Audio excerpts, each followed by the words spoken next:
The next top story is economic history wins the Nobel Prize. This is from Den, 7 comments, 1,437 sats. Keyan, what's this? Uh, Looks pretty zoom in. I don't know. Maybe just on the site text they wanted Oh, okay. zoomed in. Something happened with my browser. Yeah, so I guess economic history won the Yep. Nobel Prize again this year. I think this is the second year in a row we've seen economic history win the Nobel Prize for economics. I guess for many years they did not. They had kind of ignored economic historians when awarding the prize. Maybe it's kind of like how comedy movies never win the Oscars, kind of thing, where it's just not seen to have the like same level of rigor or demands. But the winner this year was uh, Joel Mokyr, I think is how you might say it. And the work that he did showed that, or I think, yeah, showed that economic growth is mostly a function of culture, um, and that in an attempt to explain why up until the 18th century we basically had no economic growth, and then after that we started to have economic growth, and his the work that he did shows that it was largely caused by cultural changes, and I guess he's written quite a bit about that. Uh, yeah, and a lot of it I think was um, a lot of it was a lot of it was from uh, people not shutting down scientific uh, discoveries and like arms of inquiry into certain areas that might disrupt the order. So they became more so than in the past. They became open and accepting of scientific and technological change that might change things.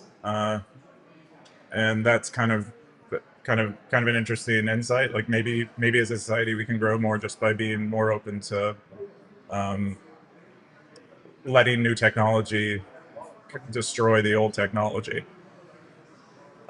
Yeah, the Den wrote about that because Den himself studied at Oxford. I believe specialized in economic history. So he's proud to see one of his colleagues in that area win a Nobel Prize. Do you have any thoughts, Jennifer?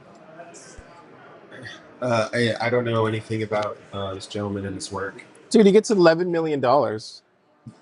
Yeah, he gets a good chunk of change along with the prize. Well, Kronar. Is that more? What's Kronar? Is it Kronar is a Swiss. is it common for you to win a Nobel Prize for, I guess, being a historian? Like, is that common? They probably have a a Nobel Prize for history. Uh, this is very awkward. What's I don't know what's how we're Kro, gonna do what's this throughout Kronar? the show. What's Kronar to Bitcoin? But yeah, I'm looking over like the work that he's published and sort of his background, and yeah, interesting guy. I like the subject of basically looking at economics, but like applying the tools that we have for studying economics in the modern day, but for like historically, like looking at ancient civilizations. Oh, so it's only like 11 BTC. He's only getting 11 Bitcoin for Yeah, winning the Carr is Nobel. interested in how much money he got for his Nobel Prize, and it was 11 million kronar. But a Nobel Prize, as far as I understand, they award 1 million US dollars to the recipient, and that equates to 11 million kronar, which equates to about 11 Bitcoin.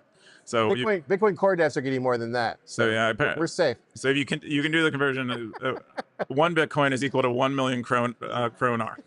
So should we have like a Bitcoin Nobel Prize? Where we hand out Bitcoin? I think we need someone to invent the dynamite of Bitcoin, and then we can get a Bitcoin Nobel Prize where they have like guilt about their invention and the destruction they've caused, and they So somebody call Eva Nivelis this number right here and see if she'll do a Bitcoin Nobel Prize. Get on it, Scoresby. Let's go. Is Casey here? Come on. Casey would be the candidate. Make it happen. Ted, Oh wow! filter this. I think this is for the podcast, and that was for The Nobel here. Prize. So All right, that was a good one.